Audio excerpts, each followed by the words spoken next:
And after what we've seen for the last 20 years, you've seen that we are celebrating 20 years since the party began. I invite us to reflect on our journey of 20 years since our formation in 2005. We are slightly older than the Constitution of Kenya 2010 that we helped to birth.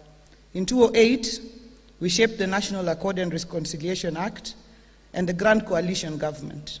We have made a significant contribution in Kenya's democratization process and economic growth. The question that we ponder today and we have discussed at length is how we as ODM maintain our identity and increase our strength going into 2027. We are the only party that has fully participated in 4 general elections uninterrupted after its formation in 2005, in 2007, 2013, 2017, and 2022. We have shaped the electoral jurisprudence in presidential elections. Our party has a clean bill of health. In July 2024, the Registrar of Political Parties declared ODM as the only party in the country that operates legally within the requirements of the law and the Constitution. The party that has fulfilled the legal requirements and obligations in the Political Parties Act. Our ODM books are up to date and in good order. We have been given unqualified audits ever since we started being on, and that is credit to our very, very strong secretariat. I see the ED here and our finance director, Mr. Kawino. We have elected members across 6 of the 8 former provinces in Kenya. In Western, in Coast, in Nyanza, Rift Valley, Northeastern, and Nairobi. ODM has 15 elected governors.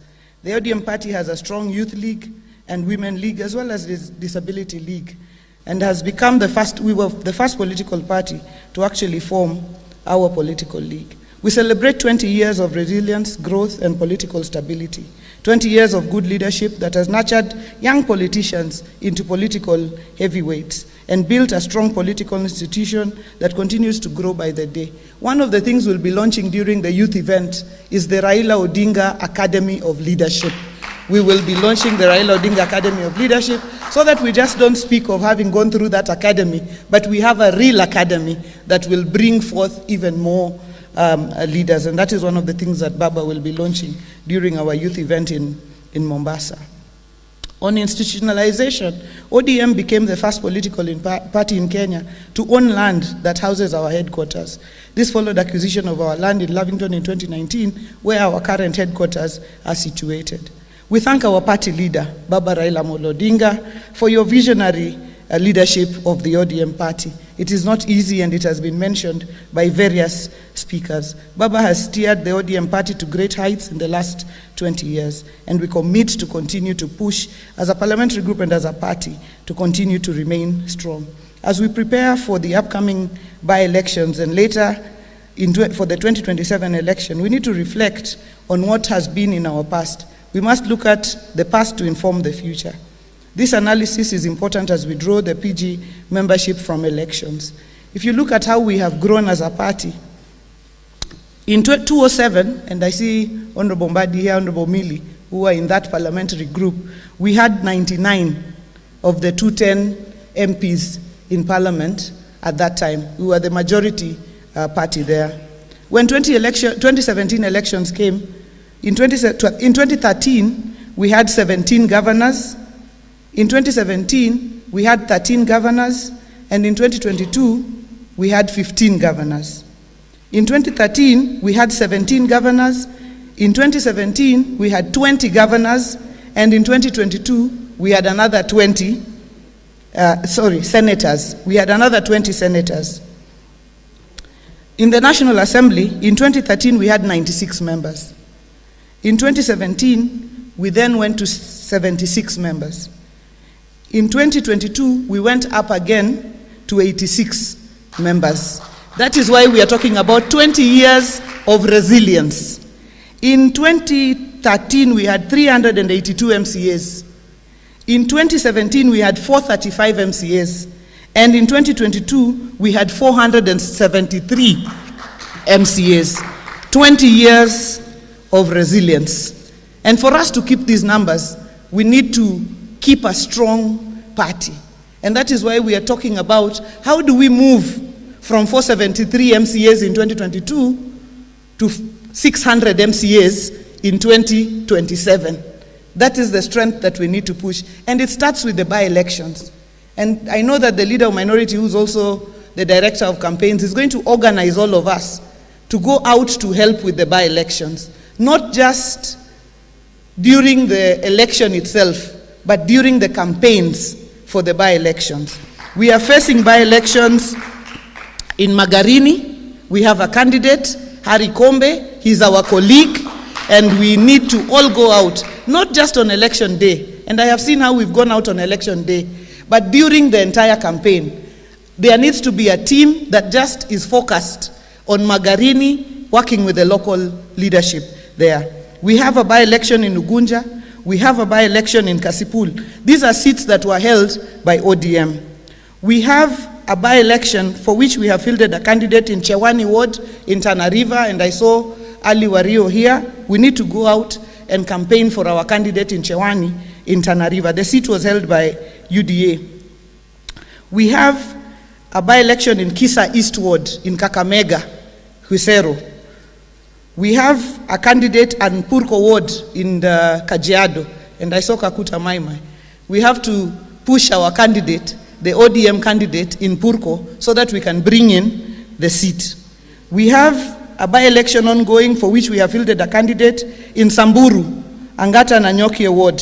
It was held by Jubilee, but we have to push there. We have a by-election for a seat that we held as ODM in Narok Town, Narok North constituency, where we have to retain our seat. And it is important to retain our seat. Why? Because we have 2 nominated MCAs. If we lose that MCA seat, we lose another MCA automatically who is nominated. So we also must look at how we push for us to get our seat back there. We have Fafi Ward in Garissa. We have Lake Zone, and our Vice Chair, Ariko, is here, and also Nabuin. Lake Zone, which are going for nominations. We have Nanam Ward, also in Turkana. We have Kariobangi North, and we have 3 seats in Nyamira as well.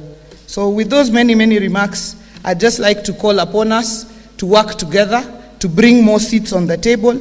And Apple has a strategy, the Apple company, where they say there must be an apple on every table. We must also push the strategy that there must be an orange in every county. Thank you so much, and God bless us all.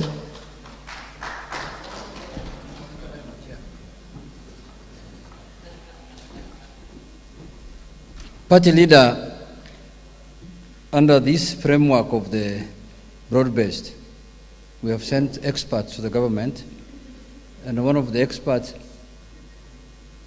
what? Huh? Hakuna sauti? Oh, haisikiki, eh? So you didn't hear what he was saying? Wake up us. Pole.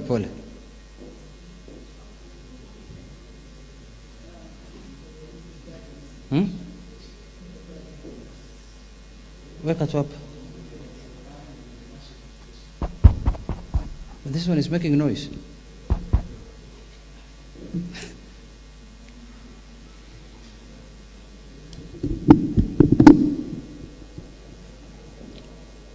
Hi.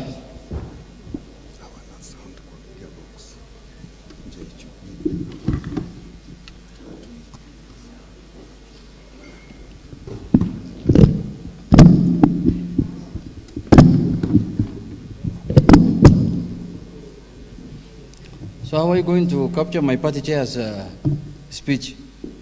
No, they'll just capture it. You have gotten, eh? Yeah. Haya, tuanze sasa. In the interest of time, leta yako.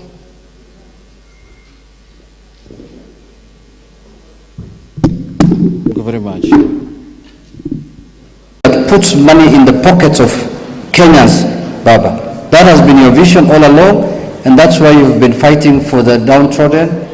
And when an opportunity arises for an expert to help now the country in shaping that, you sent our chairman, Honorable John Badi, and from the parliamentary perspective, he has done well. He has done very well. He has put a lot of effort in turning around this economy, and we are proud of him as a party, because we can see the resources that are within our party are immense, because you can see what Honorable Badi has done at the Treasury. All economic indicators are showing that the economy is doing well, and that is courtesy of our former chair, John Badi Ngongo, and we are proud of him because of that, and that's why we have invited him to this PG, so that he can share with us as a parliamentary group what is the situation, what is the status of the economy, what are the challenges, what are the gains we have made for the last 1 year since he became the Cabinet Secretary for National Treasury. We want to know from him, that's why we invited him, and as a party we follow keenly what our experts are doing in government, because we want to make sure that they add value to the society and to the country at large. So I want to take this opportunity now to invite the Cabinet Secretary in charge of economic, the Treasury, in charge of Treasury and economic planning, the former chairman of ODM, who was a chairman of ODM for 10 good years, former member of Parliament for Suba South for 15 years, and 1 month, 2 months, or is it 1 year? 2 years of nominated MP, Honorable John Badi Ngongo. Karibu. Then after that, we will have Baba's address.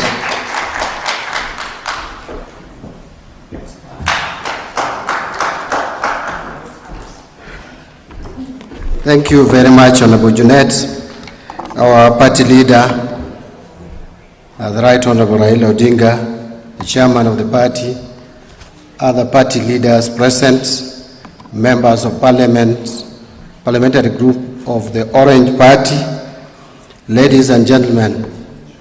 It's good I came early to know that I should not add all protocols observed. After saying ladies and gentlemen, good afternoon.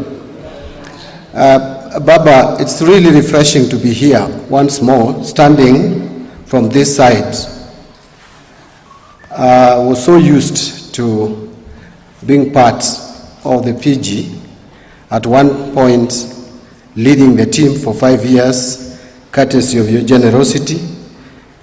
And I'm also very proud that for the 20 years that ODM is going to celebrate its existence, I have been chair for 50% of that period.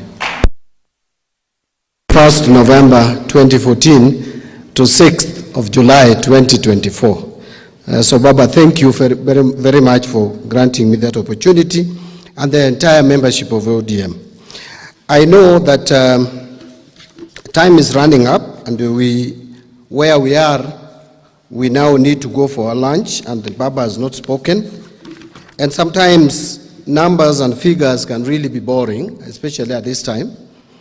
So I will really be careful and use my political experience to make this engagement a bit interesting and summarize issues so that I don't go into the details of numbers which may make you tire up. But Millie asked me to talk something, mention something about rapid response team that we had in the 10th Parliament. I remember when we came in, it was a grand coalition government, and that time, at one point, things were okay, but then later, as we were progressing, we started losing some of our membership out of the political atmosphere or environment then, when the deputy party leader, Musalia, started indicating that he was forming his party. And then, of course, the other deputy party leader, William Ruto, also had started drifting away. And so we found ourselves in very complicated situation, given that we were sharing that government where our the prime minister was actually our party leader. And so we quickly came together as young, vibrant members of parliament then, and we were a critical team, and we formed ourselves into a team that was monitoring what was happening in terms of legislation, in terms of proposals and policies that were coming, and we could interrogate, and we assigned ourselves. When it came to matters legal, we knew Millie, Babu Namwamba, and we also had even Olagwa Luoch in the team, were looking at matters legal. Matters economy was left for us, myself, and Martin Ogendo, the former MP for Rangwe. And so, but we also had backup of other MPs, and we could respond to issues instantly. So there was no time you could catch ODM unawares on the floor of the House. And that is what I would encourage, that even here, I know usually ODM has the human resource that is required. Actually, we pride ourselves of having that human capital that no other political party ever has. So just organize yourselves in a group. You don't have to be many. You just have to be a critical number which can come, which can interrogate issues that come to the floor of the House. That is what RRT was all about, and I think we were successful. Baba here was very proud of us, and I'm sure Kenyans were. So let me quickly run us through the economy, and I'm going to really be brief and summarize. The number one, if you look at this, the bar charts there, the figures you see around there, it's just showing you the world economy, how it is. The world economy has grown on average at about 3.5% from 2020, when we had the COVID. You can see it's hovering around that. In fact, in 2020, we had recession. For a long time, this is the first time that we had economic recession. And then you can see the major economies. You can see what has been happening in the advanced economies in terms of economic growth, 1.8, 1.8, 1.5, 1.6. This shows you that from 2023, there has been economic slowdown in the global economy. And you can see the USA, you can see Euro area, Japan, and we have picked out China among the emerging and developing economies. I still don't know why we are categorizing China as an emerging economy. Actually, I think it should move to advanced economy. India has been registering the highest economic growth. When you come to Africa, you can see the average growth is 3.644, then we project 4.4% and 4.3%. South Africa, which is the leading African economy in terms of size, you can see the economic growth. Nigeria, which is also up there as number 3, in terms of size, is 2.9, 3.4, 3.4, 3.2. Kenya has actually taken off, bypassed Ethiopia to number 6 this year, but you can see we grew at 5.7, 4.7 last year because of the challenges that we faced. We are projecting an economic growth of about 4.8 to 4.9% this year, and then next year we project to grow at 4.9 conservatively. And then this is just, again, emphasizing the same. I have put there, if you want this presentation, it can be provided to you. I've put there, if you see that cycle, it is showing the contribution to our GDP in terms of the sectors. Agriculture sector is still contributing 22.5%. I want you to move down and see manufacturing sector is at 7.3. At one point, it was contributing 12.6% of our GDP. We want it back there because no economy has ever advanced without manufacturing sector performing at over 10%. And so with this 7.3, we are not doing very, very well. This other side, we're just showing the economic growth for the first quarter of this year, how the economy, the various sectors have grown in the first quarter of 2025. And you can see the growth there. I think I can move fast, unless you want me to be slow a bit. Can I move to the next slide? Now, the graph that we have here is about inflation. Inflation is important because it is what reflects the cost of living. And you can see that inflation was at its peak around October 2022. And then February also 2023 at around 9.6%. But it has come down to now, there was a time it hit almost 2.7%. 2.7% was very close to the lowest that inflation should go. Because if it goes below 2.5%, then obviously that economy cannot expand. So inflation, the lower inflation has merit and demerit. You have to be careful. But Kenya, we have chosen 2.5 to 5%. And you can see we are still within that range. So today, the latest data, August, 4.5% is the inflation rate. I have just given a table of what prices of essential commodities have been. I was avoiding 2022 because I didn't want to politicize my presentation. And look at November 2023, you can see the prices of essential commodities from sugar, maize meal, and maize flour, and maize, potatoes. There is also electricity cost, which drives the economy, petrol. You can see they were higher in November 2023, but eased in 2024. Right now, they are again a bit elevated, but compared to 2024, August, we are still almost having the same pricing. Again, this is the interest rates. On the interest rates, I want to explain a little bit that the interest rates have eased.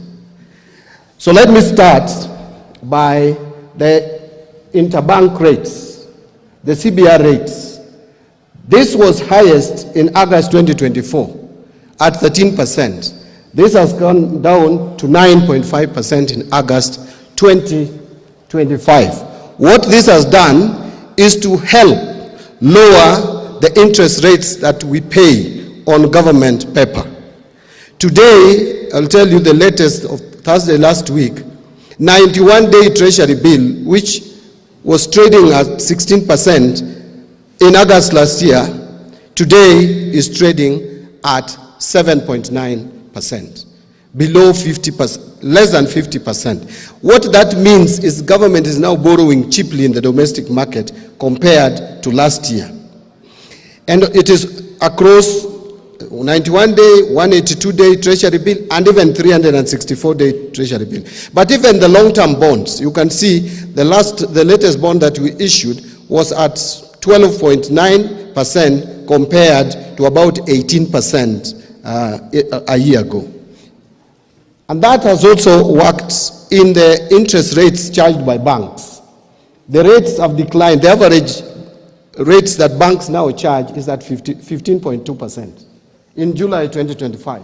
If you compare that to November 2024, it was 17.2. So we have cut almost 2 percentage points. That clearly demonstrates that the private sector can now access loans cheaper than it was in November last year. This is again just explaining the credit to the private sector.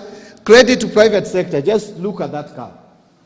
This is what has been happening to credit to private sector. The reason why Kenyans have been complaining that there is no money in the economy, there is no liquidity, is because look at July 2023, credit to the private sector was at 10.3% growing.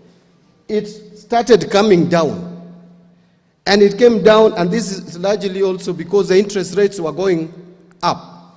So it came down to negative in January this year. Very worrying trend. Negative 2.9%, meaning that credit extension to private sector was shrinking. Instead of giving money to the private sector, the banks were getting money from the private sector.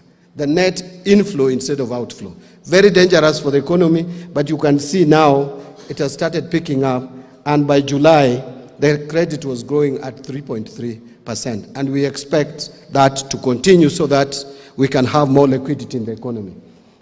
On current account, I don't want to bore you with this. That is, those are some of the things that I could jump. But let's go to, but I would just tell you that we have seen current account getting better, meaning that the difference between imports and exports in terms of balance of trade, we are increasing our exports. We are also getting more remittances into our economy, although imports have also increased.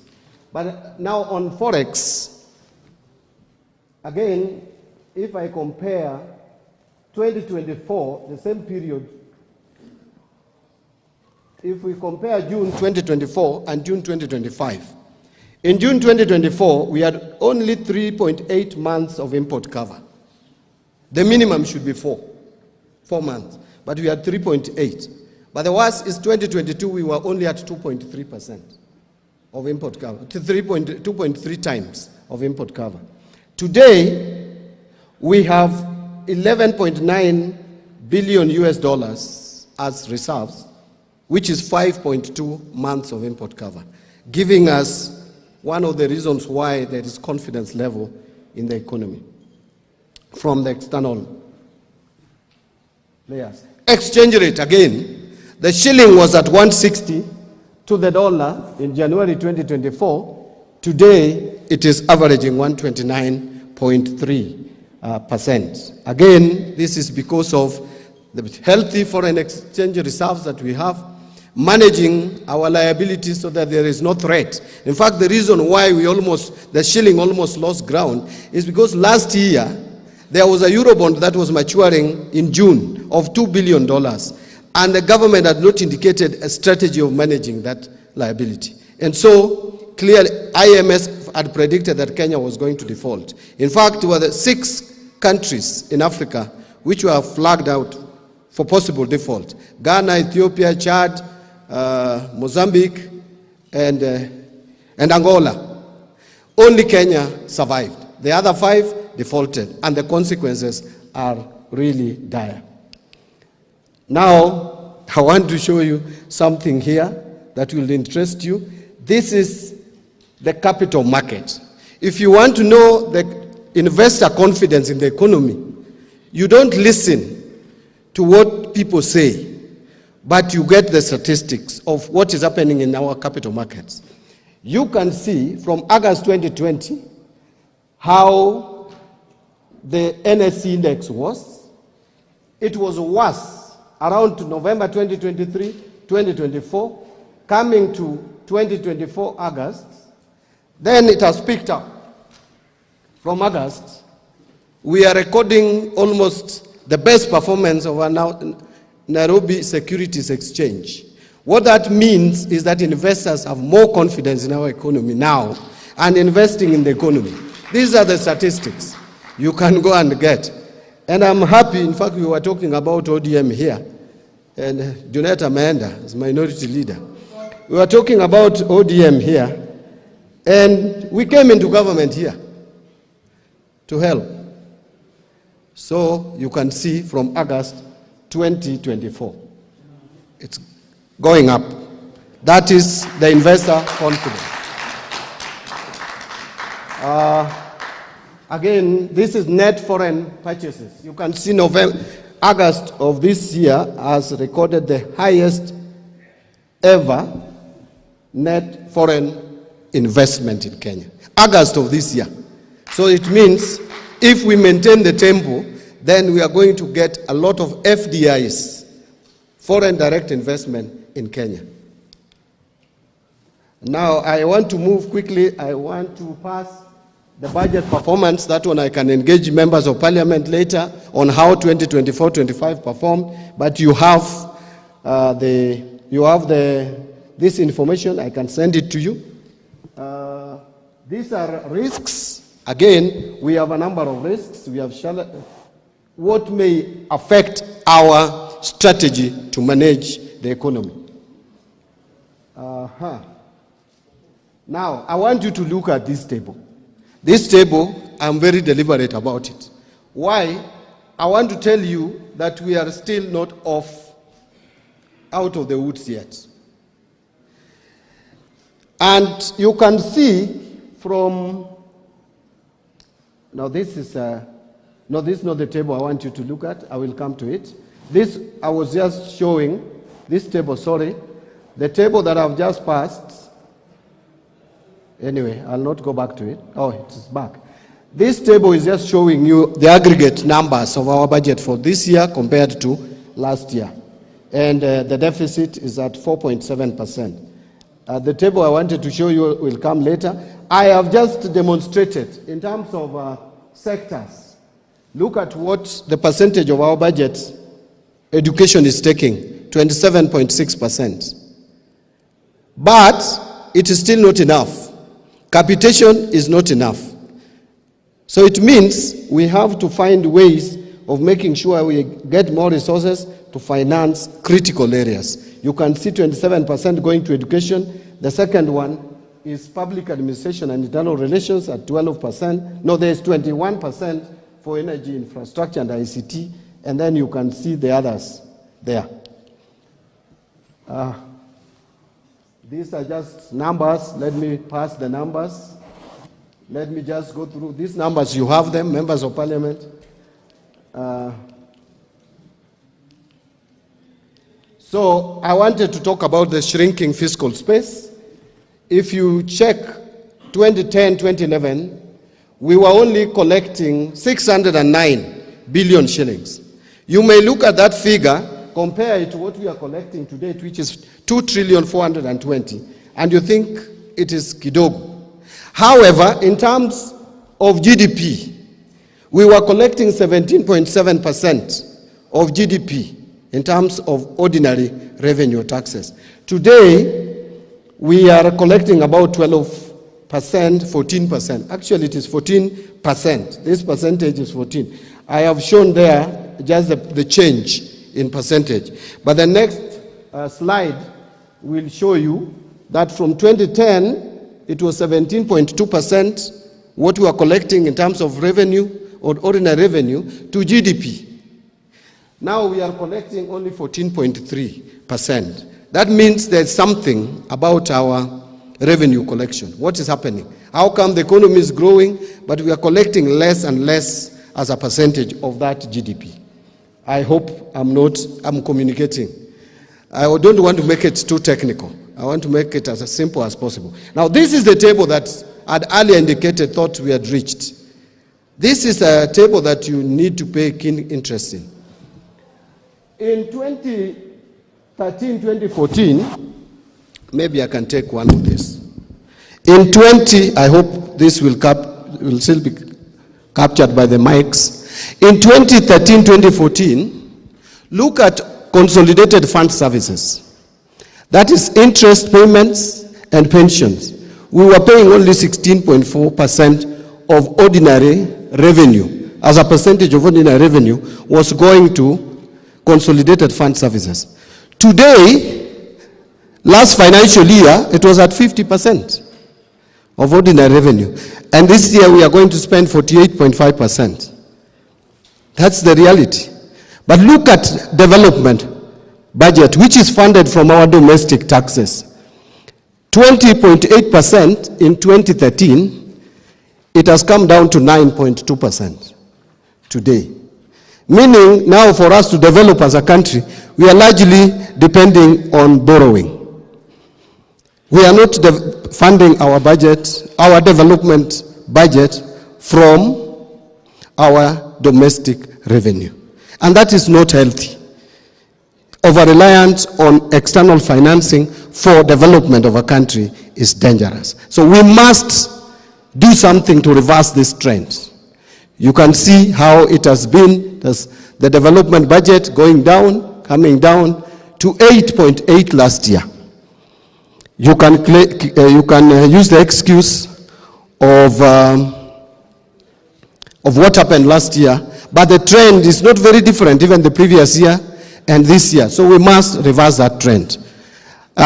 Something else, recurrent expenditure, no much change. You can see recurrent is not growing so much, although the county equitable share, that is going, the ordinary revenue that is going to counties is shrinking as a percentage.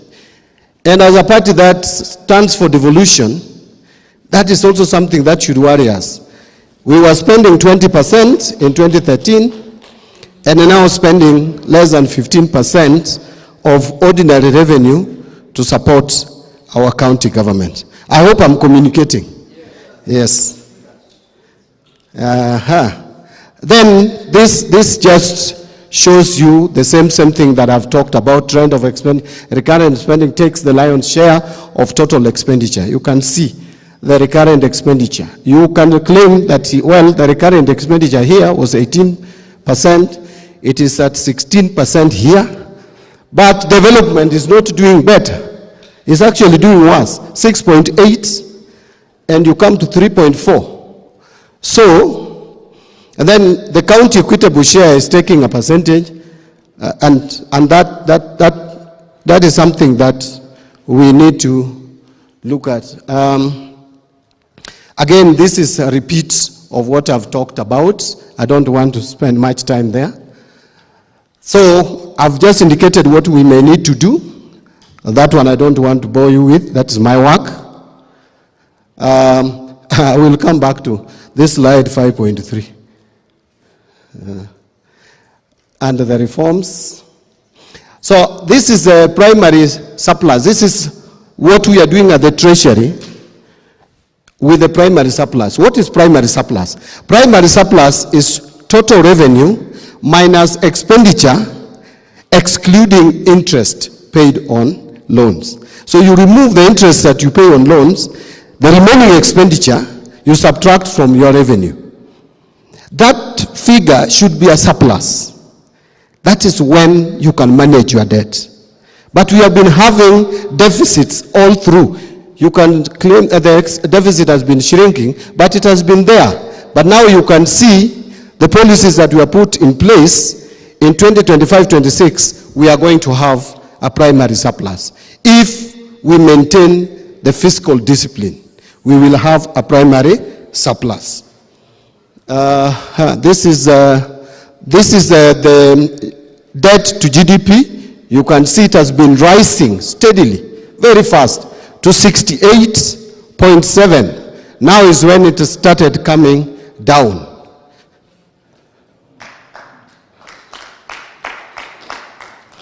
I want to say something about this table, then I combine it with the next one. You can see this is debt maturity or redemption profile. Look at where we are. In fact, just allow me to quickly move there so that I can explain something.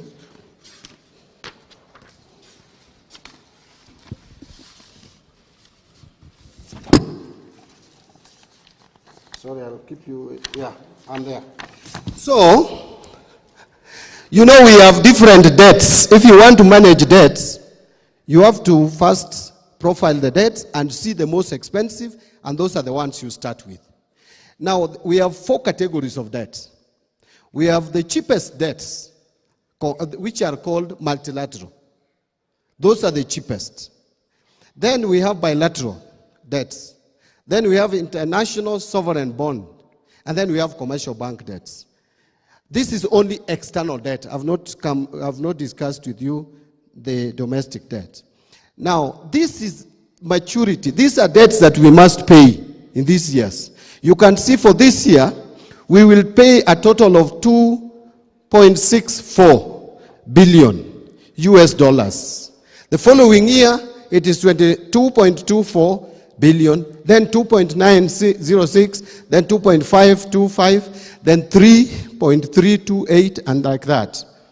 Now, this year, if I can put a ceiling here, 2030, 2031, and 2027, 28, there is something that happened here.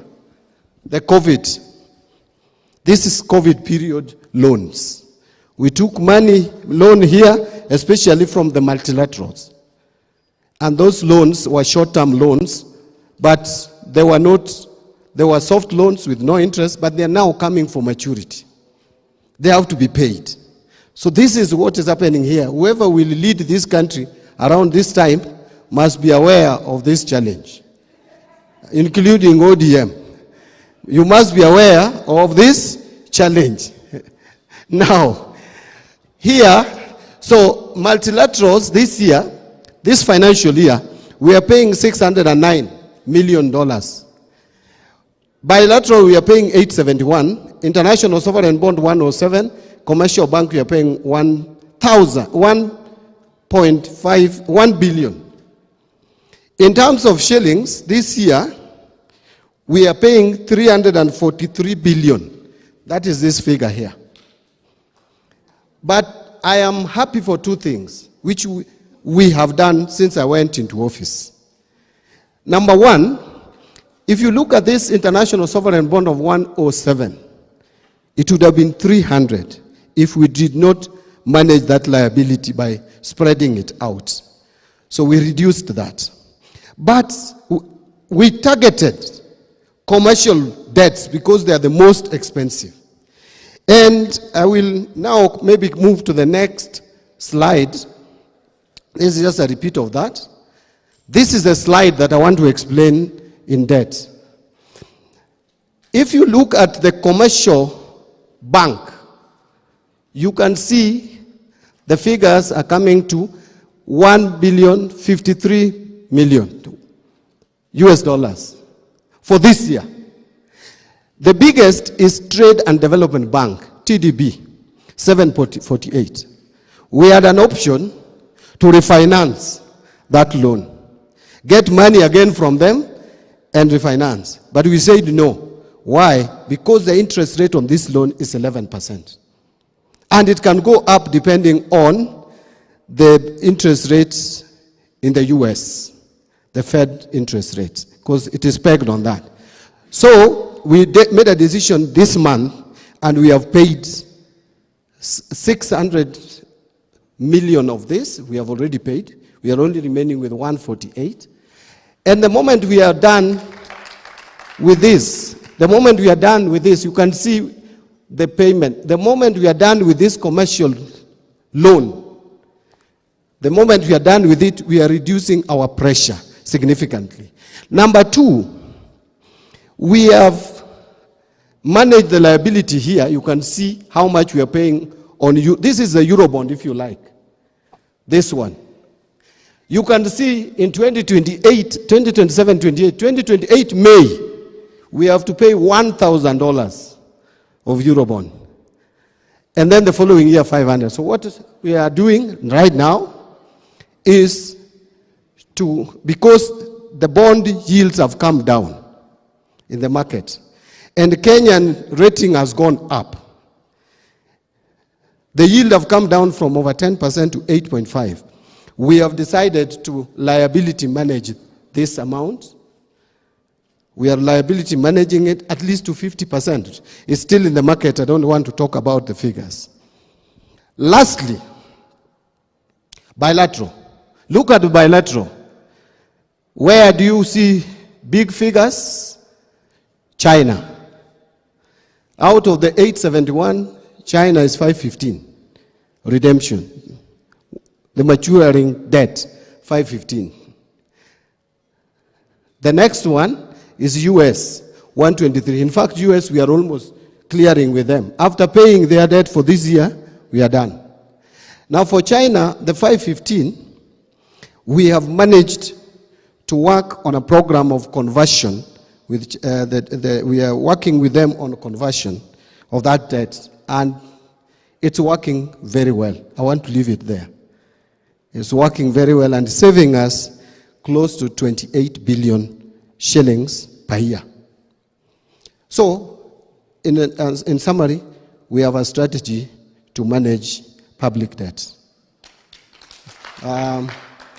Our relationship with the IMF, we are starting or getting into another program soon, which now we are going to negotiate, and the conditions we are going to discuss with them so that those conditions are not harmful to the general public, because again, it would be counterproductive.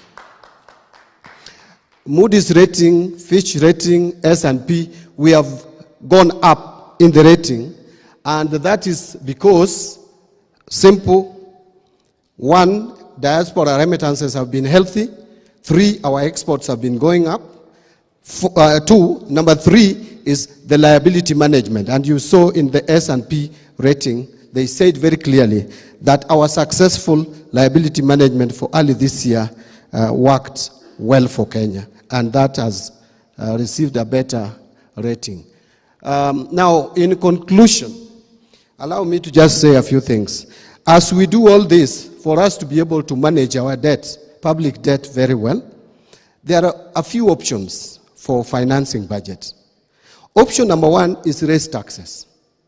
That option is not now available for us.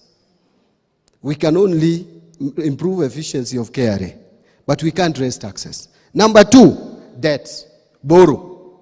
That option is also not available. The third option is go for non-debt revenue. Non-debt revenue here, we are going for privatization. The good thing with privatization is that it does not take money away from private sector as taxes would do. Instead, it makes the private sector vibrant. I know people have talked about Kenya Pipeline, that if we sell 65%, we have been getting a lot of revenue from pipeline. We are getting about 3 billion. If you privatize it, the profit of KPC may even triple. May even triple. If you look at the expenditure that KPC incurs, they are making revenue of 30 billion, but with only interest of about 4-5 billion. The rest is expenditure. That can be reduced and you make more profit. So even with 35%, you can still get 3 billion or even more. But again, you will have got money, you will have received money, which money would help you support your budget and will help you run your program. So I would request you that privatization, and there is a bill, I will come before Parliament and defend that privatization bill. It is good. It's a good bill. I will discuss it with you. The other one is securitization. I don't have time to discuss that. It's also an option for us. It is selling asset. It is not taking fresh loan. Finally, on reforms, treasury single account is very important because at the moment, people request for money.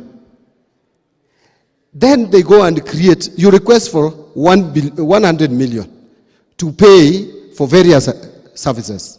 Then you put it in the current account and use it as you wish. In the process, you find some requisitions are made to pay our party leader, for example, his business, if he supplies or he does business with government. But that money ends up with Junet. Treasury single account, the system we are bringing, if you requisition the invoice, you will pay only the invoice requisitioned. And that one we have already implemented. It's going to take effect. On the controversial one, e-procurement. I don't know what was said here before I came, and that is where I'm going to end, Baba. On e-procurement, without pretending, we all know what is happening in this country. If you don't know who knows who, you can't get business in government. It is difficult because of manipulation. You complete your tender documents very well, you present them, tender is opened, then later on, you realize someone, because you have quoted low, and I want Governor Gladys Wanga to win the tender, what I do is just to plaque the documents of Millie. I plaque tax compliance, take it away, and you lose it. So what we are saying is have the budget uploaded in the e-procurement platform. Then annual procurement plan is also uploaded there. And many, forget about the noise outside, many procuring entities have already uploaded their annual procurement plan. It will surprise you that today, if you use your phone, you can access annual procurement plan of State House. Something that had never happened before. No one knew what is being bought at State House or anything. After that, with the procurement plan, advertisement will be done in the system. So anybody can see. I've heard people saying, but people who are working in remote areas, what of presently? How are they knowing that there is an advertisement somewhere? Those challenges can be dealt with, but let us onboard this system. Then, once you supply documents online, everybody will see. Evaluation will also be done online, and they will be seen. And as I conclude, the most interesting part of this system is that even payment, ile maneno ya kusema that you had already done business with government, lakini hujalipwa, will be reduced to minimum. Because no one will allow anything that was not in the annual procurement plan to be paid for. So payment is also going to be integrated with the with the procurement system. And then we have a working system. Every system will have challenges. So we will be dealing with those challenges as they come, including the challenges of NGCDF, which probably you want local people to get business. It is true. We have factored in that in the system. A percentage must go to locals. We have factored in persons living with a disability, women and children. If your budget does not have 30% reserved for that, it will not be accepted in the system. So all those have been taken care of. And the other challenges have been told to implement it gradually. We will discuss some of those challenges. But by the end of the day, a system like this, if you allow people to decide when to implement it, you will never implement it. Otherwise, colleagues, thank you very much for giving me opportunity to make this presentation. I want to tell you that as you sent us into this government, we are doing something. Or at least I know at the Treasury, we are putting efforts to make sure that things are better. You remember, this is the first time, Junet, allow me to say this. Because, you see, my concern is that if you send your experts to government and something positive comes out, you should be the first one to say it. Isn't it? If for the first time since 2013, we have transferred all the money to the counties, all the share of revenue, it's something. It's positive. It is supporting devolution. That is what we have been fighting for. NGCDF, we transferred all the money, including arrears, to the constituencies. And Baba, I have provided for 58.8 billion to the NGCDF for this year again. And we will start releasing the money from October. Every month, we will be doing 7 billion. I can see you are telling me not to tell Baba that. Baba, I just want to tell you that personally, I still support NGCDF. I know you have a different position on that, but as your expert, I must report that I support that NGCDF. Thank you very much.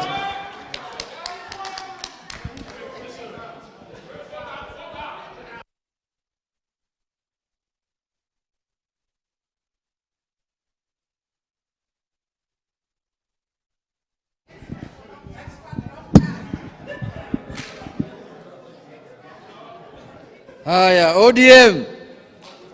Nikisema ODM, mseme tuko tayari. ODM. ODM. Chungwa Nation. Tukutane Mombasa. Chungwa Nation. Thank you very much. Now we have come to the climax of our meeting. Honorable members, I think I can see ODM is vindicated. You've seen the kind of people we have sent to the government. The kind of explanation they have given to our parliamentary group today. You can see the way things are working. Interest rates are coming down. Ratings have gone up in the international standards. Everything is looking up. And also I want to thank the government for being transparent. This is good. Don't hide anything. This is the best way to run a government. When the parliamentary group asks for information, please avail it this way. So when they understand, when they are taken through the numbers, and when they contextualize the issue, then they will support. But if things are hidden, they will not support. So I am very grateful that you've taken your time, CS, to come and explain to our PG, under the chairmanship of our party leader, all the issues pertaining to the economy of this country. So tell when you go back to your government, or the broad-based government, tell them that we are happy, the way of explaining things here, and we will see. But the issue of e-procurement is a very good thing. The only thing members are asking, you come slowly because they are not sure who will be keeping the servers, where the servers will be kept, whether it's in Treasury or somewhere else. But anyway, it's a good thing, we will support you. And then the issue of privatization that you have raised, Baba will speak about it, and the issue of securitization, all that, you have explained it very well, and we are happy with it. Now, ladies and gentlemen, because all protocols are not allowed anymore, ladies and gentlemen, can we be upstanding to welcome our party leader, the Right Honorable Raila Amolo Odinga. Wapi makofi?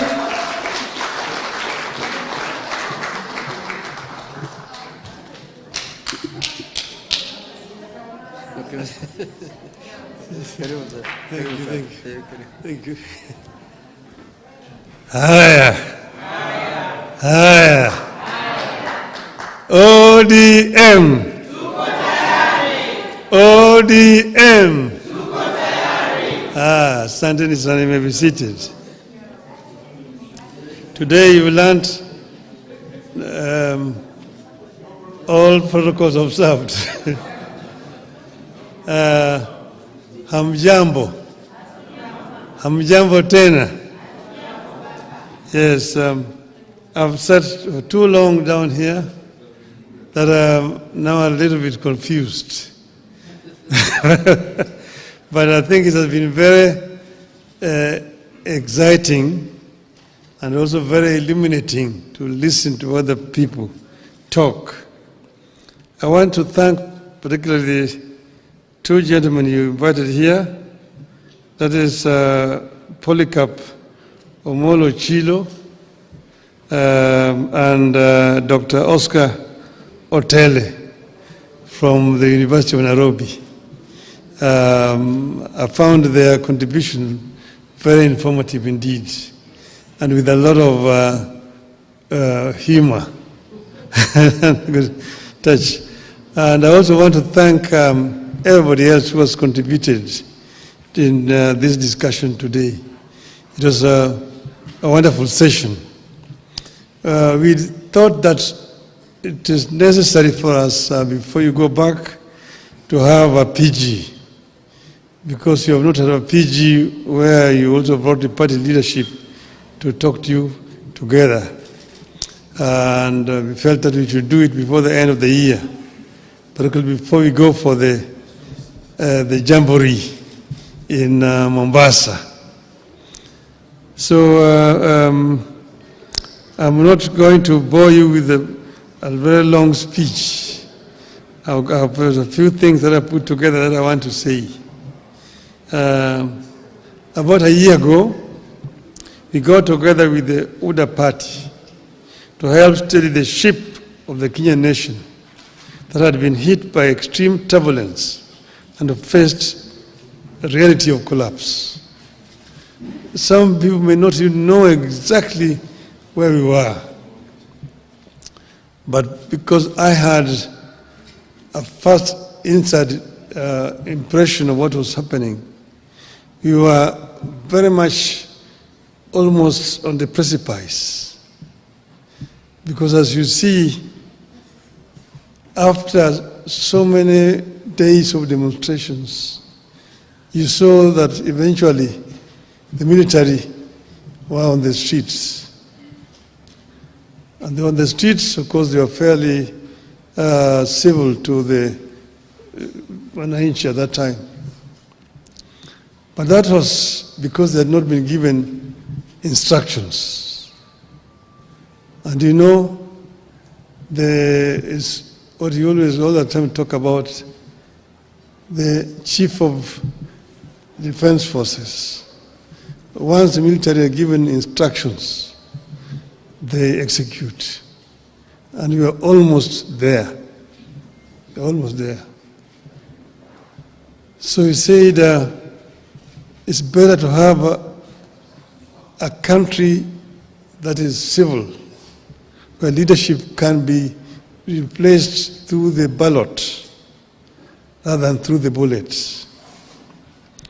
And that was one of the reasons why we did what we did at that time.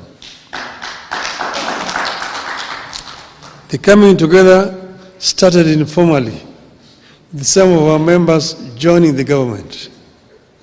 We later formalized the arrangements through a memorandum of understanding signed publicly with ODA and shared widely with the public.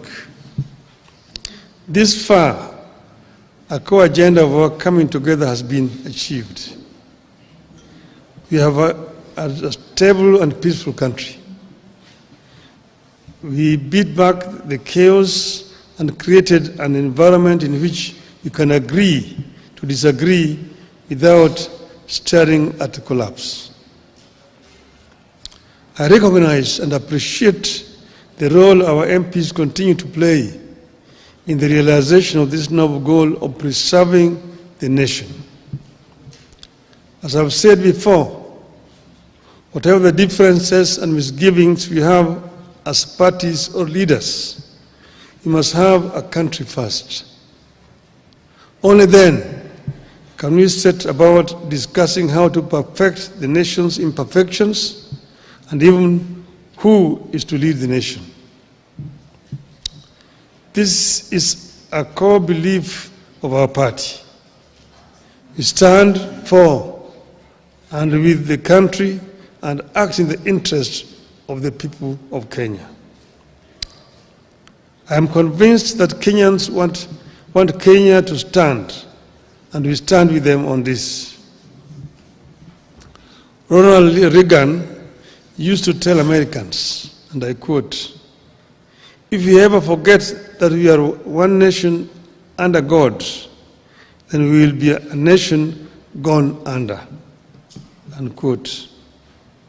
As Kenyans, we know only too well what happened to nations that went under.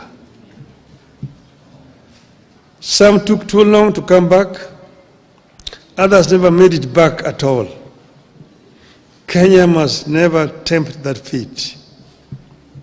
As a party, we must never be ashamed to remind the people that we can never accept collapse as an alternative path to power. We must never be shy to remind the country that as a party, we have pursued compromise before and will pursue it whenever necessary in the interest of the nation. We had the option of taking it out to the bitter end in 2007-2008. All we needed was to insist that we would not engage in any talks with our opponents. But we saw the danger of Kenya collapsing, and we opted for compromise for the sake of Kenya. We steadied the ship when the gridlock threatened the Uhuru Kenyatta administration. In order to make the country move forward and pass some of the agenda that was seen to be pro-people, between 2018 and 2022, ODM had lent a hand. We asked for no titles or positions in return. We insisted only on better policies and programs for the people of Kenya and reforms so that we would not witness the repeat of what had happened in 2017. History indicates that each time the leaders of this country have come together, some great things happen. We got the 2010 Constitution because we made compromises with the President Daniel Arap Moi and made him appreciate that it was in his interest, as well as the country's, to midwife a new constitution. We achieved more under the Grand Coalition government than under the NAC regime. The NAC regime swept to power in a wave of popularity, but quickly got hijacked by isolationists and quickly lost the plot to tribal demagogues. Over time, we have appreciated that it takes teamwork to get any edifice, a country included, back on the right track. Today, we are again seeing early fruits of cooperation between political parties. By blending what ODM has always believed in, with what ODA believes in, we came up with their widely accepted 2025-2026 budget. Thanks to the ODM experts. We have also come up with programs to implement agreements like the NADCO report and the MOU that lay ground for the realization of our broader national ambitions. The ability to make compromises without compromising the core values and goals is yielding fruits.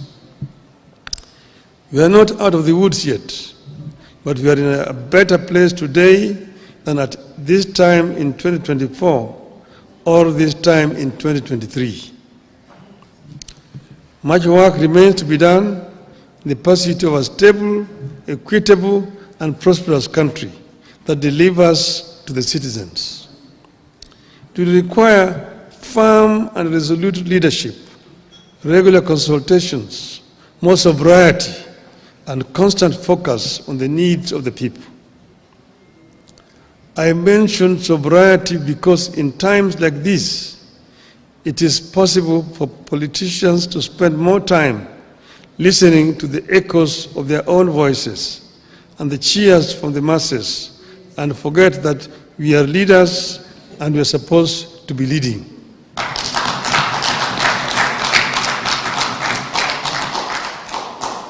In times like this, it is possible to be lost in competing campaigns or populism and forget that leading means making decisions that may sometimes invite booing instead of cheers. I have been there. I've been cheered and I've been booed.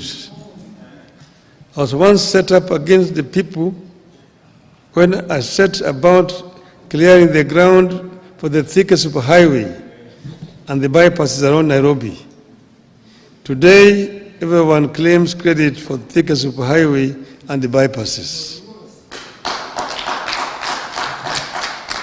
My colleagues in Parliament once disowned me when, together with KANU, I championed the Constitution Review Commission that laid the groundwork for what became the 2010 Constitution, and which everyone claims credit for today.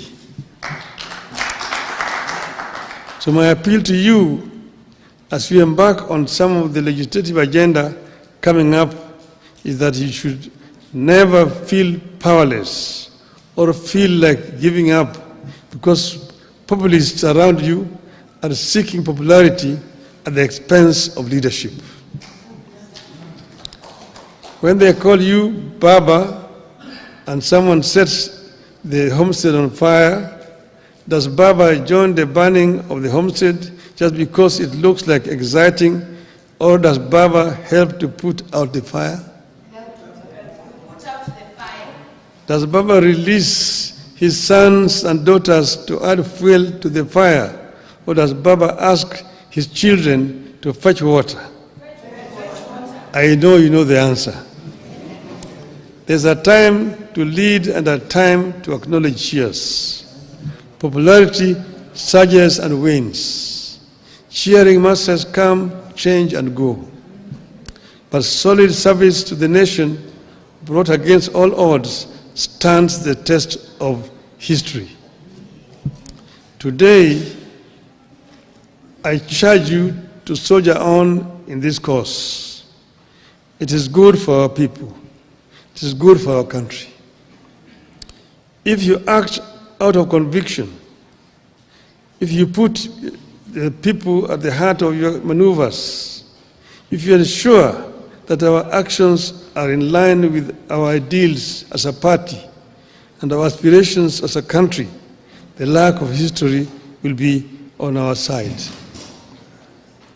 And I've said, as has been said by Dr. Oscar Hotel there, he told you, stand for what is right for the party.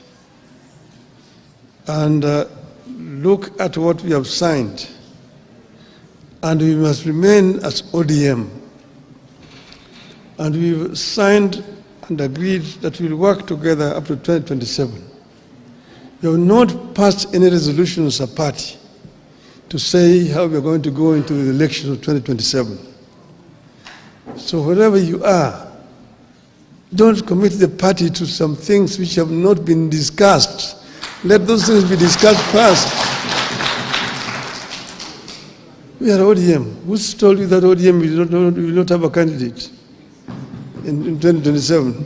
Who has told you? So first, think as ODM. We have a clear plan that we have negotiated and we've agreed on, and let us continue to implement that plan.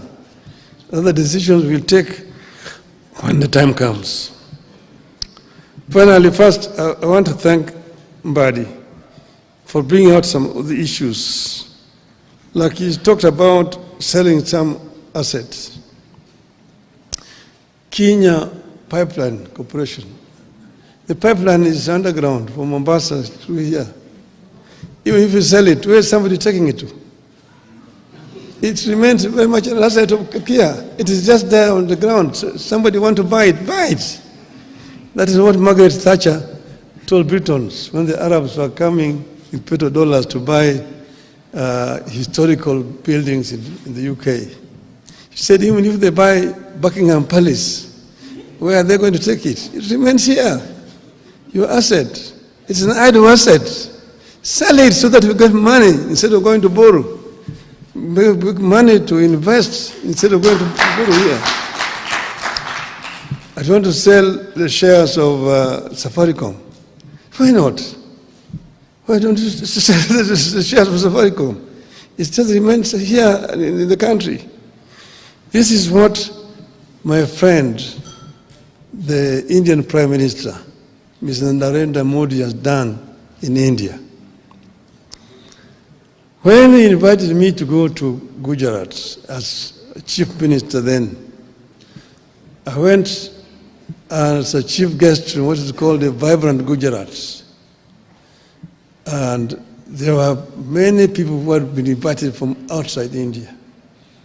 And I was in a panel discussion with some of the Indian conglomerates, the Tata, Ratan Tata, the Adani groups, and all this together. And we saw how many deals were being signed, people coming to invest in Gujarat. State of Gujarat is one of the states of India. The economy of Gujarat was growing at the rate of 13% per annum, compared to 5-6% of other states. Gujarat, the population of Gujarat is 60 million people, bigger than Kenya. So I asked Bodi, how did you manage to achieve this? He went into his bookshelf and brought me a piece of legislation. He said, this is the secret. This was a PPP law of Gujarat, which he said, make it simple like this. It will attract people to come and invest in your country. And with that legislation, I came here and I presented it to the cabinet. And I told him what I saw in Gujarat is something astonishing. We approved the memo in the cabinet.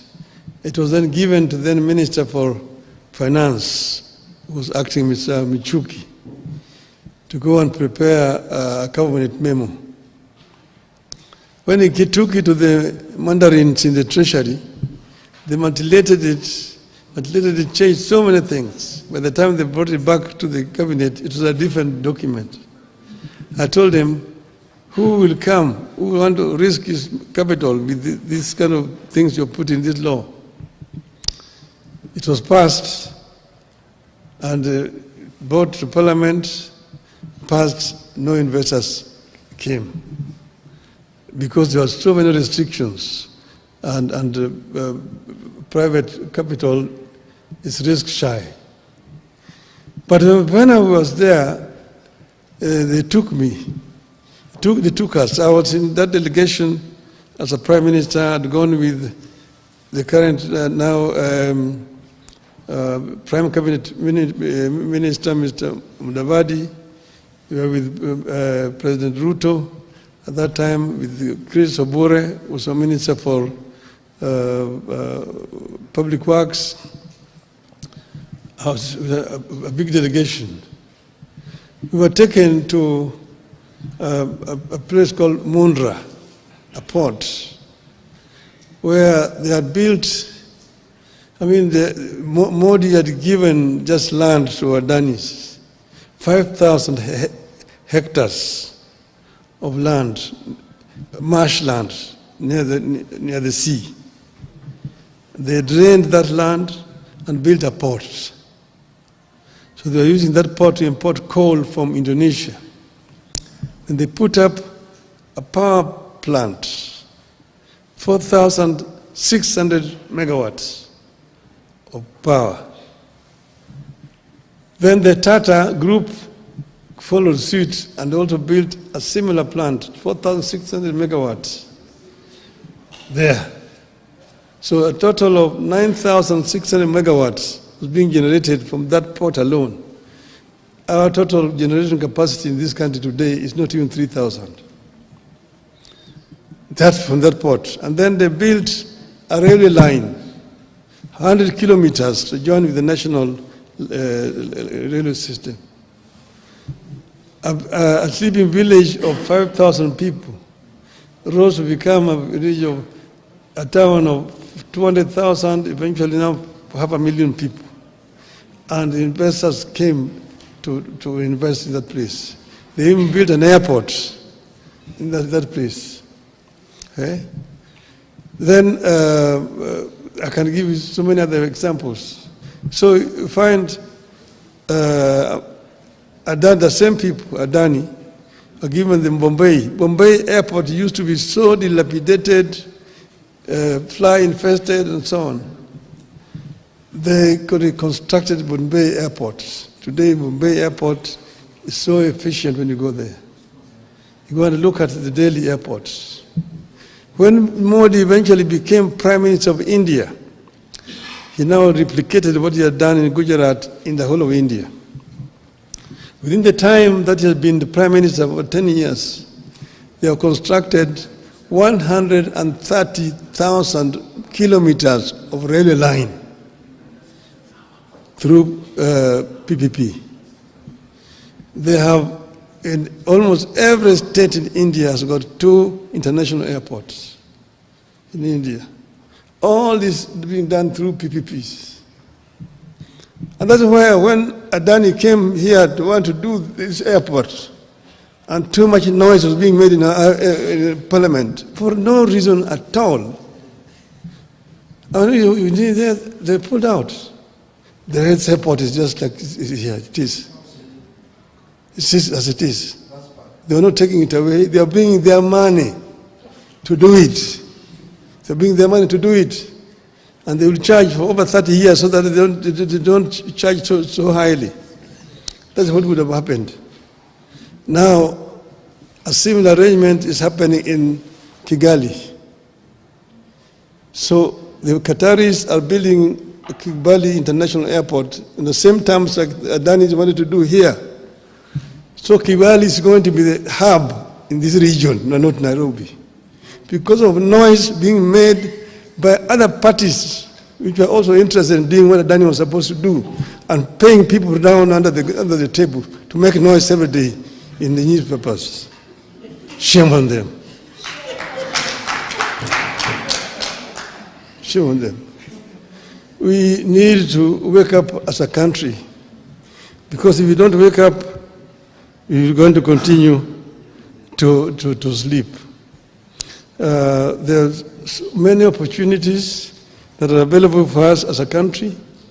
We as ODM must remain ODM and remain focused, because the country needs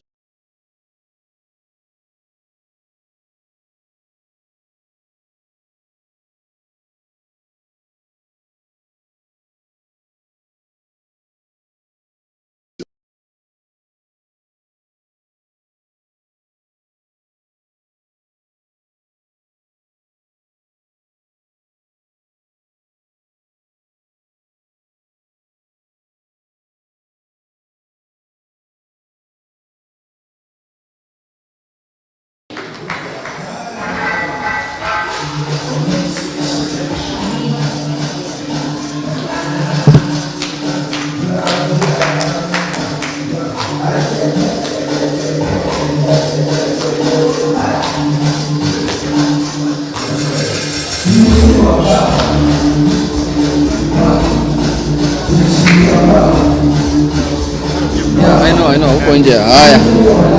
Haya.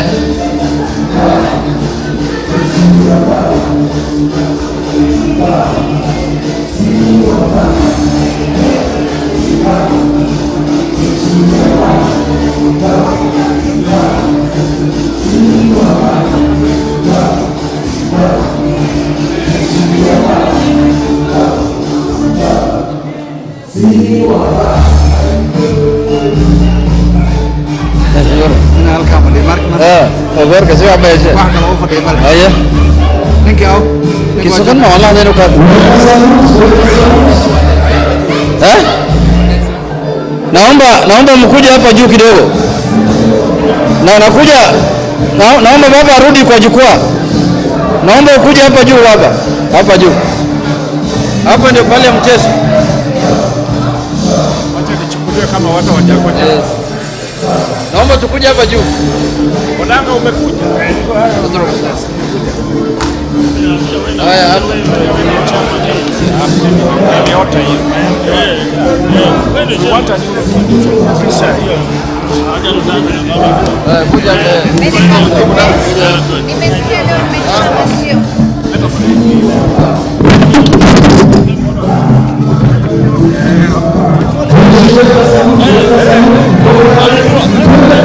Wacha.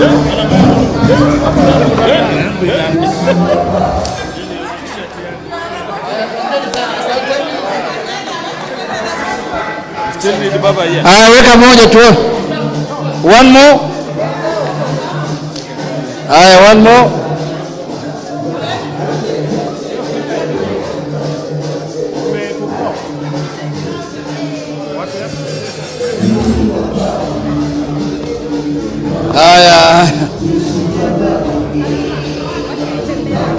Hiyo ndio ODM 20. Nikis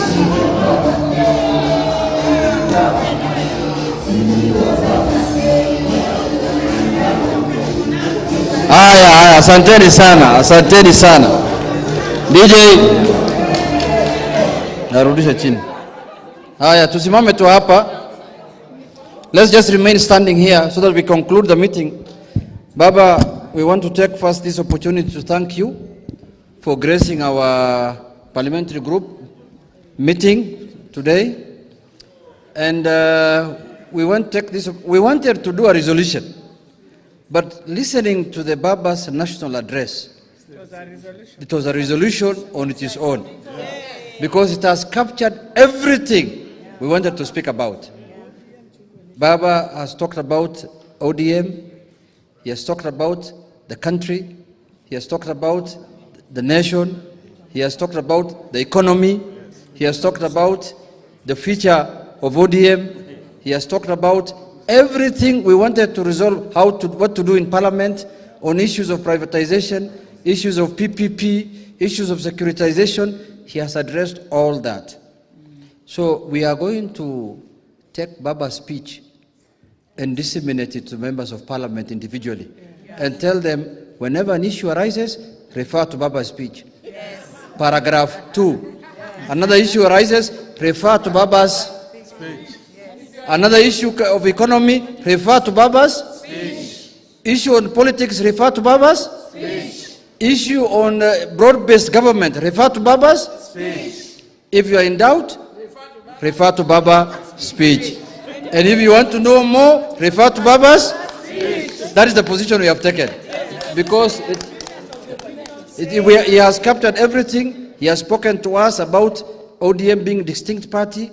He has spoken to us the decision of ODM for 2027. He has spoken to us the economy and Parliament and everything. Now we will sing Chungwa Nation, Tukutane Mombasa.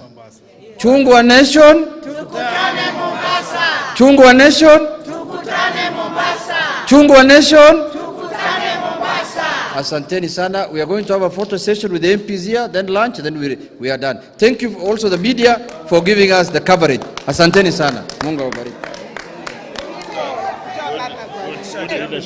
Good leadership.